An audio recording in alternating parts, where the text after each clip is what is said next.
Hola compañeros, nosotros somos el equipo 2 y hoy les vamos a hablar sobre las aplicaciones de la tecnología del ADN recombinante.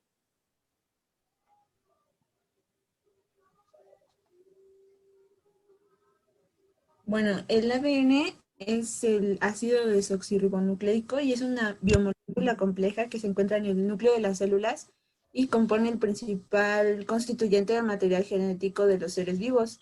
Está compuesto por monómeros llamados nucleótidos y cada nucleótido contiene tres elementos principales: las bases nitrogenadas, que son adenina, citosina, timina y guanina; la pentosa, que en este caso es desoxirribosa, y un grupo fosfato que establece las uniones entre las pentosas. El ADN tiene una estructura de doble cadena en hélice, tiene orientación antiparalela y las bases nitrogenadas son complementarias. Tiene funciones de codificación o construcción de las proteínas adecuadas para cada célula y realiza este papel gracias a los codones que están encargados de dirigir la formación de proteínas, además de la replicación, que puede, el ADN puede replicarse a sí mismo en cada proceso de división celular y le confiere la capacidad de transferir información genética de una célula a las células hijas, es decir, de generación en generación. También participa en el metabolismo celular y mediante la ayuda del ARN y mediante la síntesis de proteínas y hormonas. Además, pues almacena el material genético en los seres vivos. La siguiente, por favor.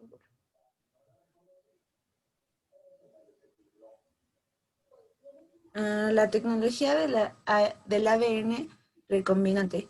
Son técnicas que permiten localizar, aislar, modificar y analizar fragmentos de ADN y que implican la construcción de una molécula de ADN a partir de dos moléculas de ADN de origen distinto. Las moléculas de ADN recombinantes son las moléculas de ADN en las que se han introducido genes exógenos, es decir, genes de otros organismos.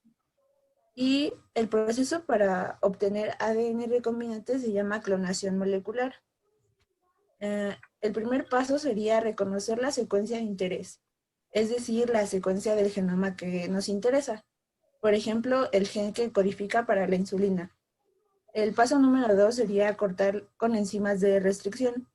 Estas enzimas de restricción son tijeras moleculares que lo que hacen es generar extremos cohesivos que se van a unir porque tienen secuencias complementarias. El tercer paso sería añadir un vector, es decir, un transportador adecuado. Los más comunes son los plásmidos, los virus y los cósmidos. Y a este punto ya se ha formado el ADN recombinante. Um, el siguiente paso sería introducir el vector en una célula hospedadora y podría ser una bacteria, células animales o células vegetales. Después hay un proceso de selección porque puede que no todas las células del vector contengan el gen de interés y esto se puede hacer mediante la fluorescencia u otro tipo de marcadores.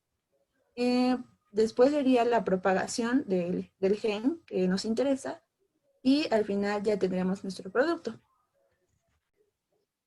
En este esquema podemos observar los pasos para la producción del ADN recombinante y podemos observar el número 1 que dice cortar el ADN en sitios específicos. Recuerden que esto pues es para el gen que nosotros queremos. Después ya tenemos nuestro vector seleccionado y se van a ligar los fragmentos en un vector recombinante y el vector o el ADN recombinante se va a introducir en una célula huésped, que en este caso podemos ver que es una bacteria, y se ve después el proceso de selección e identificación de las células que contiene el ADN recombinante, porque, como habíamos dicho, puede ser que no en todas las células esté el gen que nosotros queremos. Y entonces este es un proceso un poquito más gráfico de cómo sería la producción del ADN recombinante. Vamos a hablar de las aplicaciones del ADN recombinante y este se utiliza mucho en la industria farmacéutica para la producción de vacunas de ADN. Estas vacunas consisten en la inyección directa de ADN a través de un plásmido bacteriano. Este ADN codifica una proteína viral antigénica de interés que inducirá la respuesta inmunitaria. También se utiliza para lo que son los síntesis de nuevos antibióticos, para la producción de fármacos. Por ejemplo, aquí tenemos en el esquema el genoma del virus de hepatitis B. Este tiene un vector de expresión para levadura y se produce la generación del ADN recombinante por ligación. Aquí ya se puede ver que ya se ligó y aquí está el gen del antígeno del hepatitis B. Se hace la inclusión en la levadura por transformación genética. Se hace un cultivo de levaduras recombinantes y se produce a gran escala. Luego se hace lo que es la lisis celular y purificación del antígeno para la producción de una vacuna. Acá está lo que es el esquema de la fabricación de la insulina.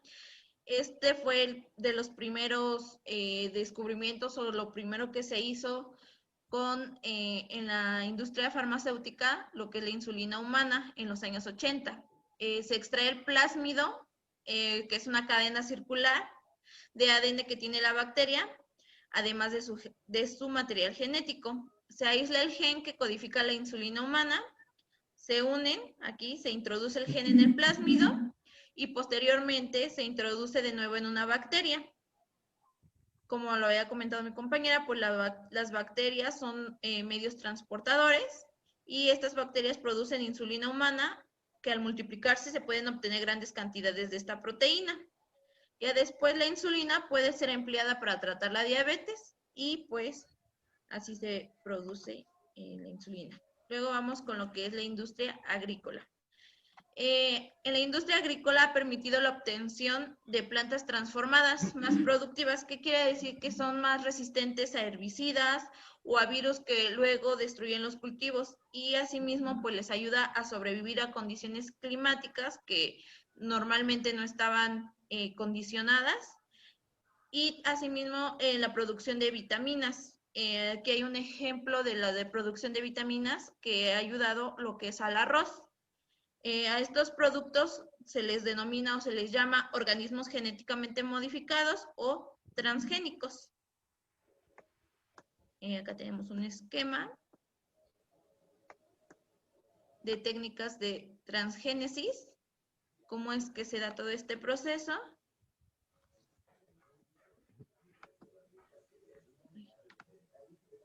La bacteria portadora del gen de interés, aquí está el cromosoma de la bacteria, el plásmido que porta el gen, luego se hace una transferencia del gen de interés por conjugación, y aquí se encuentra el gen y la célula de la planta.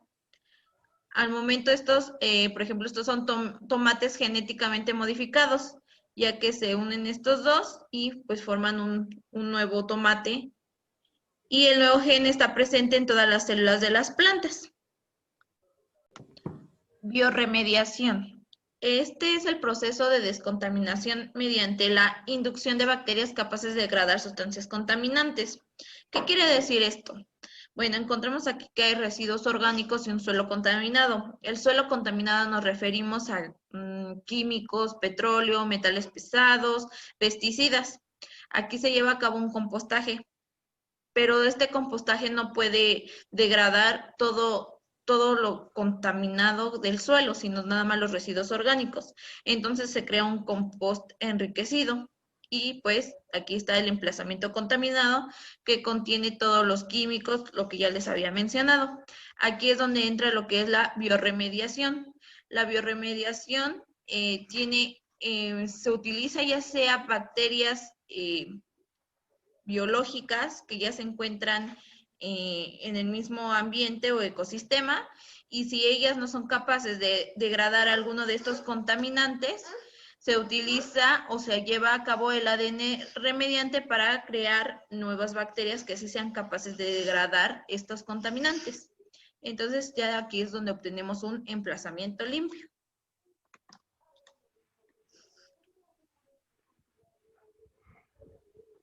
En el caso de la industria alimentaria, pues ahora sabemos que actualmente hay muchos alimentos que son desarrollados a partir de organismos genéticamente alterados y la tecnología del ADN recombinante ha logrado pues reducir costos, aumentar la producción y diseñar nuevos productos que beneficien mucho a muchas empresas, pero pues también pueden perjudicar a otras tantas. Y creo. Una de las aplicaciones que también tiene es la investigación biosanitaria. Esta permite identificar genes implicados en diferentes enfermedades, permitiendo así su detección de tratamientos.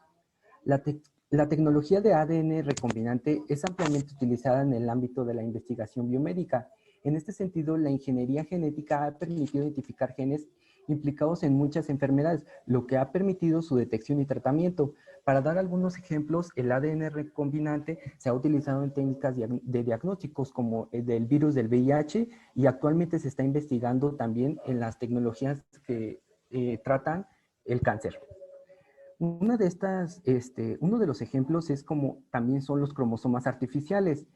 Este, los cromosomas artificiales han abierto han abierto muchas puertas a campos pocos investigados en el ámbito científico. La regulación de las expresiones genéticas hasta hace pocos años todavía no se tenía claro los procesos por los cuales una sola célula iniciaba o daba lugar a diferentes tipos celulares y como en un mismo genoma podía codificar diferentes proteínas en cada uno de estos tipos celulares. También una de las aplicaciones es el diagnóstico de enfermedades hereditarias. Consiste en la detección de las alteraciones o variaciones de la constitución genética de un. Una de las aplicaciones que también tiene este ámbito es en las mutaciones. En las tecnologías de ADN recombinante es que se abren varias posibilidades de realizar como mutaciones direccionales, que a diferencia de las mutaciones naturales, que estas ocurren de una manera aleatoria. Estas permiten analizar una característica particular, sin importar la complejidad o el comportamiento del organismo, a diferencia de condiciones. Además, la posibilidad de realizar mutaciones dirigidas reduce al máximo el riesgo de representar los resultados, las mutaciones adicionales no detectables que se pueden dar en el proceso de inducción de mutagénesis por las técnicas físico-químicas.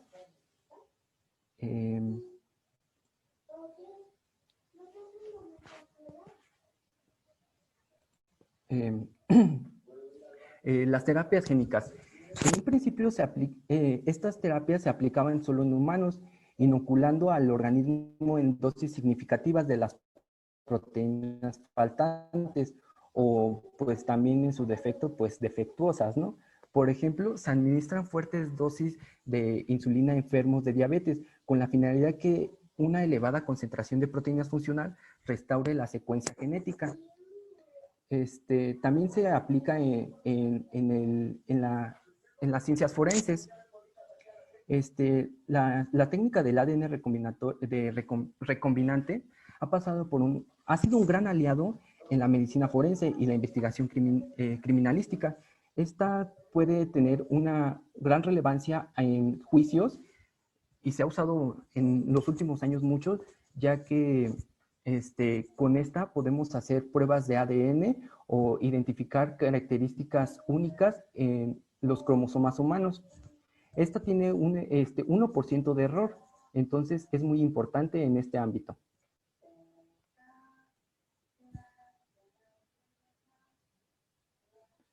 La conclusión. La tecnología del ADN recombinante ha sido un gran paso en la actualidad, enfocando a distintos ámbitos, desde el científico, la industria agrícola, hasta la producción de medicamentos y tratamientos clínicos. Por lo tanto, es fundamental reconocer su importancia para seguir impulsándola, especialmente en el área de la investigación biomédica, ya que puede ayudar a muchos, pero siempre tomando en cuenta sus posibles riesgos en la salud, además de cuestiones éticas. Y pues esto sería todo por nuestra parte. Muchas gracias y cualquier duda pueden consultar las referencias o pues preguntarnos a nosotros. Bueno, hasta pronto.